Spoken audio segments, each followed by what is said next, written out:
So once I've finished all my range of movement tests and my relevant neurological tests, I'll have the patient or Bonnie laying down on the table face down. Now Bonnie, we're going to do a couple of muscle tests here, and I want to see how strong your hamstring muscles are. So if you could start off, bend your left knee for me please.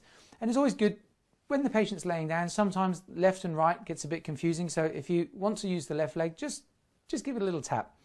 Now, don't have the knee at a full 90 degrees, just have the leg about here. Now, when you're doing the muscle test, just be very careful that you're not pushing on the Achilles tendon, because that can be tender. Just have a nice wide position like so, and just let the fingers touch the leg. You don't want to grip the leg, okay, because that's uncomfortable. So just have the here, because you're going to be pushing with the palm of your hand on the muscle. Now, Bonnie, if you could just hold the leg nice and strong for me. So this test is just establishing that there's good power, good strength in the leg. Now, if you have a young patient or an elderly patient, you may not need to push nearly as hard, okay, because it's not a wrestling match. With a muscle test, really, it's not so much how much overall strength they have, it's the speed of response. Just relax there for me, Bonnie, please, and then we'll test the other side.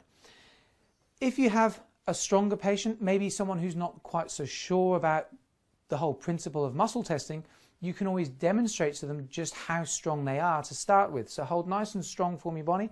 Hold and just see. So the hamstring muscle is not a muscle that you can easily, just relax, cheat with, because the hamstring muscle is typically 4 to 5 times stronger than the upper body.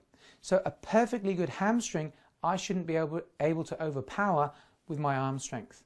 So I like to start with the hamstrings. I like to use the hamstrings to test the nerves all the way up through the whole spinal cord.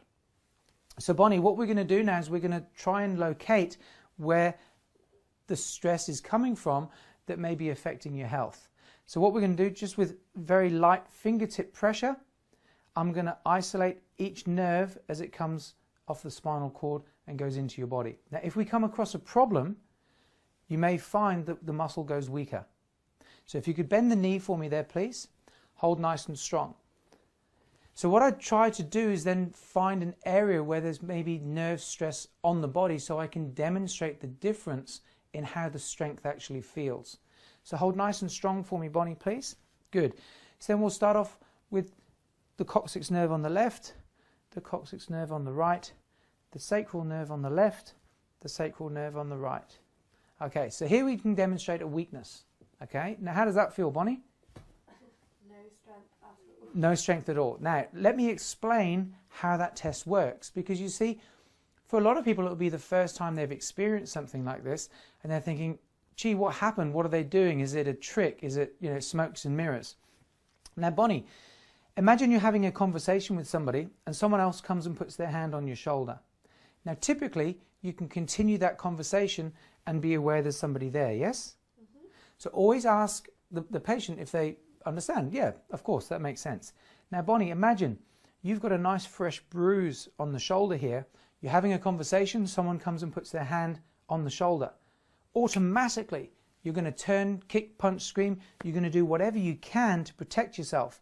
Sometimes even just before they touch it. Have you ever had that happen before? No, but I know what you mean. You know what I mean? Okay. So exactly the same principle. If I were to put pressure here and there was a bruise, you would stop what you're doing and you'd focus on trying to protect yourself. When I put pressure here on the sacral nerve, exactly the same reflex is in play. And your reflexes overpower what you're consciously trying to do here, because it's more important for your body to protect you than it is to show off how strong your leg is. Mm-hmm. So once you've established how the test works and it makes sense, then you can start going into exactly what that nerve may be affecting. So as I go through the body, wherever I find a weakness, I'll then explain where that nerve travels to and what kind of things it may influence. So let's start from the beginning, and we'll go through each nerve in turn, right the way up through the spinal cord. So again, doing the muscle test, we check to make sure the muscle's nice and strong to begin with, and we can use either leg. It doesn't have to always be the same side, so that allows the patient to relax. One other thing, just beware if the patient has a tendency to go into a cramp. Okay, because if they start to cramp, obviously it's going to be uncomfortable, and if the muscle does cramp, maybe just do some reflex, just do some rubbing, increase the circulation to help release the cramping, and then use the other side.